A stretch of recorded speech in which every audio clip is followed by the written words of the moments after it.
Deathly Hallows. Well, this one is, of course, the first part of the Deathly Hallows, which you have finished the book at this point, but we're only just now getting to watch the movies together. So you know how it's all going to turn out.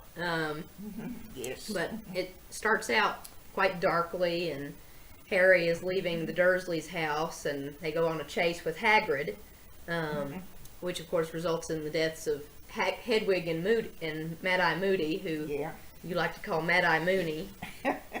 As they was on their way to the Weasleys' home. Yeah. Harry, Hermione, and Ron go on the run, and they're chasing down Horcruxes to try and defeat Voldemort. They start out by breaking into the Ministry of Magic and getting one from Umbridge, which was one of the funnier parts of the movie. Yeah, she had it on. Yeah. She was wearing it. I don't think she was aware of what it was. What it was. Of course, Creature helped them figure all that out. Yeah. What did you think about Creature? I like Creature. Yeah, now that he's on the side of the angels. And he was the one that went and found that man that had taken it. There was somebody called Fletcher. Yeah, but Harry, I think, is kind of learning to grow up a little bit, learning to be kind, you know. But they all have some growing up to do, as we see when they go camping out in the middle of nowhere, and start getting mad at each other. And Ron thought things wasn't going fast enough, and he got aggravated, and he just up and left them. Yeah, he was jealous too. Yeah. But I can't blame both those guys for liking that little girl. She's sweet. But anyway, he left, and then they went out there. Harry was standing guard that night, and this silver doe appeared. Oh. Out of nowhere. Yeah. And Harry followed that doe to a pond. And it was in winter time, and the pond was frozen over, that he broke a place in it and looked out in and saw the sword of G-R-Y, Gryffindor. And he saw that sword down in there, and he went to go get it. And he went down in that cold, icy water and had got it, but that he had that locket around his, but locket wasn't around his neck at Horcrux, and it started tightening up on him and choking him, and he was down in that water. But Ron came back, bless his heart, and he helped Harry and got Harry out and got him, kept him from drowning. But then what did they do? Well, he had to go back and face Hermione. Yeah, he had to go back, and at first she didn't, you know, she was very upset with him because she had loved him, and when he just walked out on him, she had cried for days. She was so sad. And then she went and began to like him again.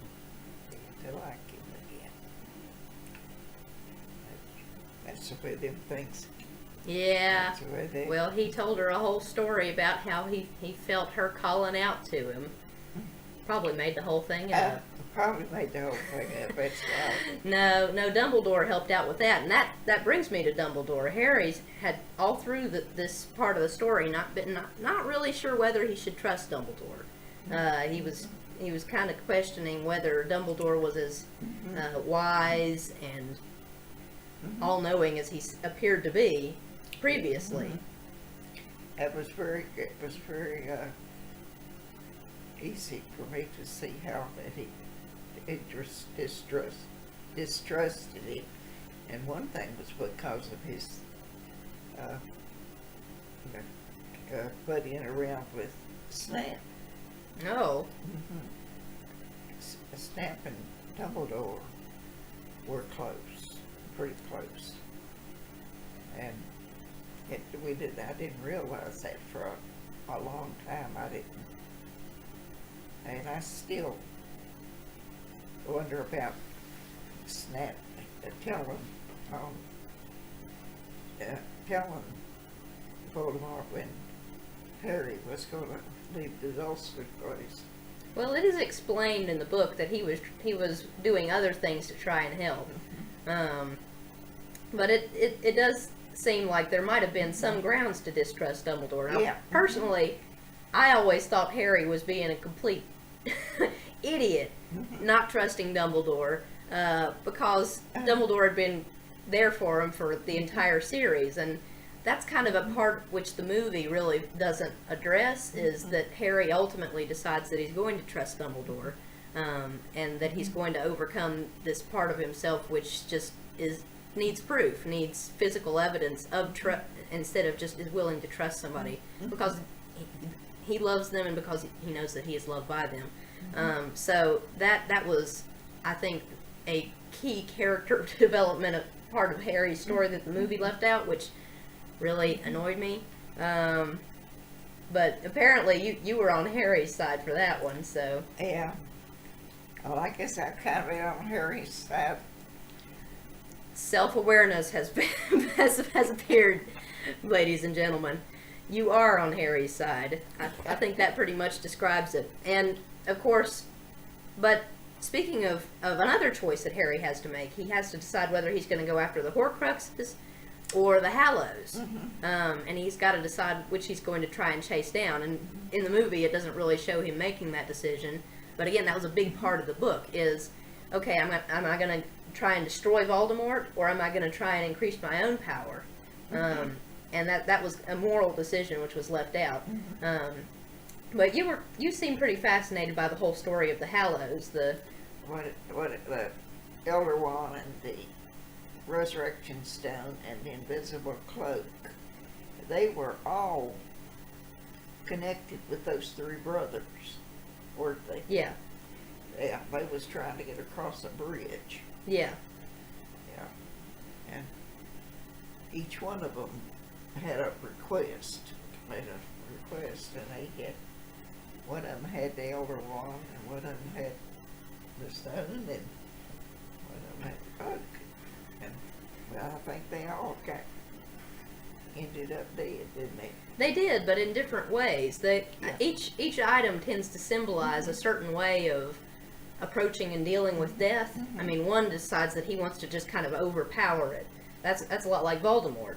And then another one wants to avoid it by just kind of obsessing over the dead, by trying to, pretend that they're not dead, which, is just kind of like this unrequited love thing, which certain characters suffer from, and that they can't let go someone who they love that has died. And neither of those ways are really healthy ways of dealing with death. And I think Rowling implies that the third way, to avoid death until one's time comes, and then to greet it willingly, passing life on to whoever comes afterwards, that is the appropriate way to deal with death. Yeah, I kind of thought that kind of threw you away from the main Story. Yeah. Yeah, that kind of come in as a side. Yeah. Well, I think it's because she was trying to draw attention to those themes, because, of course, in the next part of the story, we're going to have a lot of characters dealing with what is a good death, and deciding, when to die, and whether they can offer themselves up to death, and Voldemort, of course, can't. Yeah. And other characters, maybe they can, maybe they can't. So I think that's kind of why she included it, was to draw your attention to this idea of avoiding death and sacrifice and all of these things. And how they face it. Yes. How they're different. Yeah, how different people face it. Yeah. And that's a big theme of the entire series. You start even in the very first book, she's talking about that. I know it's a little bit difficult to keep up with them all, over 7 books, but that's something she's been talking about the whole way through. But speaking of deaths, Dobby. Oh my, that was so sad. Oh, mercy. That just breaks my heart. Poor little Dopey. Yeah. And Harry liked him. Harry liked him. He was just... And Harry wanted him to be buried. And they took the grave and Ronnie had him wrapped up in a blanket. And they laid him in the grave. And, you know, I don't know why they didn't sing a little song and say a little prayer, but they didn't, did they? Yeah. But then they all went in, but Harry stayed out there. And he fixed a marker for him. And do you remember what he put on the marker? He said, Dobby, or here lies Dobby, a free elf. Which I think is a pretty good summary of Dobby's main accomplishment in life. And it was Harry that had turned him free. It was, yeah. Yeah, it was Harry that had turned him. He wouldn't have been free if it hadn't been for Harry. Yeah. And it was so sad to see him bury him. He had helped him. He had helped him along the way. Yeah. Just like an angel. Just like an angel. Well, that pretty much wraps up this first half of the movie, and I know you're fairly satisfied with the way things turn out. So, Well, I guess in any movie, pretty much they're. Well, I mean, in the next part of the story. Yeah. So, of course, this movie edition of the first half of the book, I did not like. I thought it was kind of miserable, and everybody was mad at everybody else, and it just wasn't very much. Okay, it was dragged out. Yeah, and dragged out. So, but I think the second half of the movie is much stronger that way. So, anyway, I'm looking forward to watching that with you, and we better log off because I've got to get back to school. Yeah. Okay, well. Okay, night-night.